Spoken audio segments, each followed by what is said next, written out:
السلام عليكم. إذا هذه الحلقة خاصة بمولد النبي، وسنكمل موضوعنا عن الصلاة في الأيام المقبلة.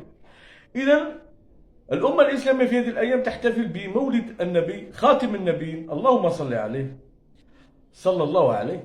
إذا نطرح سؤال ونتكلم عن هذا الموضوع، وهو موضوع مهم جدا لكي ننتقل إلى ما هو أهم. بهذه الذكرى خاصة بالنبي سنكتشف أمور كثيرة وعظيمة، وما هو أهم كما قلنا.